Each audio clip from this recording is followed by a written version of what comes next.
gentlemen, the subject I pose to you is there a force in the universe whereby if you're opposed to something, it is attracted to you? Discuss. Yeah, so thank you very much, Ross. I'll pick this up to begin with, if you don't mind, Howard. And this is a theory that we attract what we least want to attract, because there's something about the pheromones or the psychology which we emit that seems to bring on what we least want, because in a certain sense we are advertising at some sort of subliminal or pheromonal level the very thing that, is most anathema to us. And it's a bit like, so what I think about in relation to this is what Freud says. He says, it's sort of a related point. He says, we repeat what we don't understand.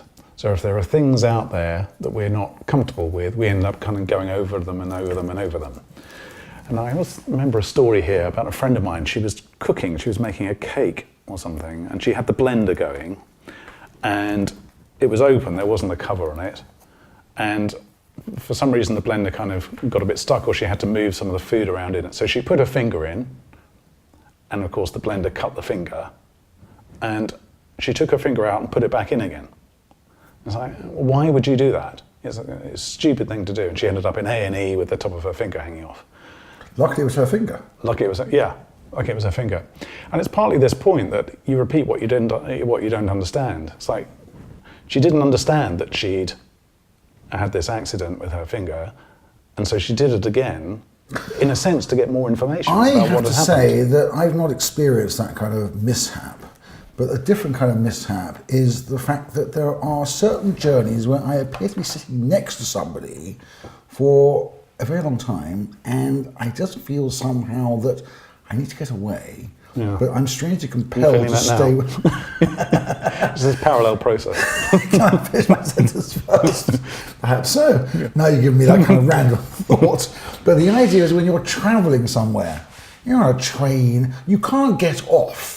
It's not straightforward. It's not as though you're walking down the road and you take a diversion.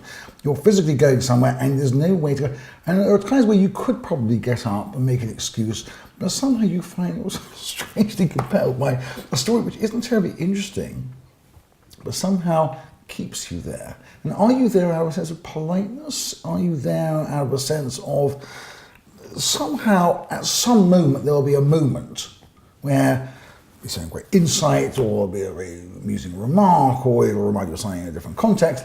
No. And I don't know whether it is maybe I sit down and I look somehow more accommodating than I really am.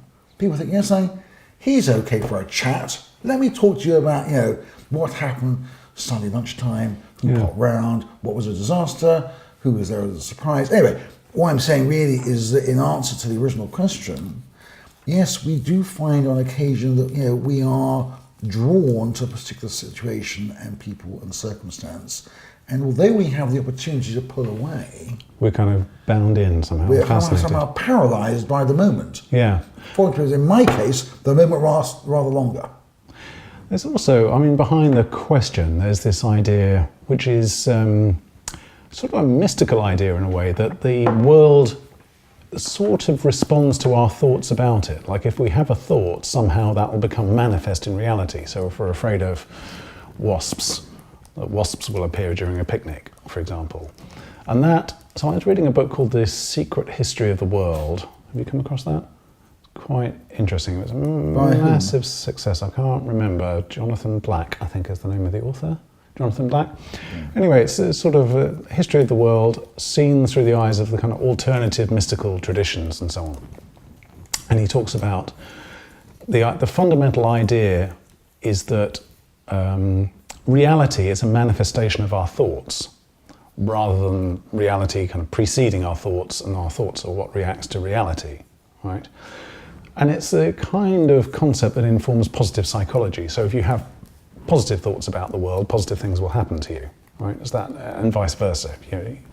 So if you have negative thoughts about the world or fear thoughts about the world, well, I had positive thoughts this morning, and it actually looked out the window, it was raining. So how did that work? Yeah, but maybe your positive thoughts weren't necessarily about the weather. I'm not sure. I wasn't able to pick and choose. I couldn't do that at the time. But it's quite an interesting idea, isn't it? That somehow you can sort of make things happen through the power of thinking about them, through the power of thought.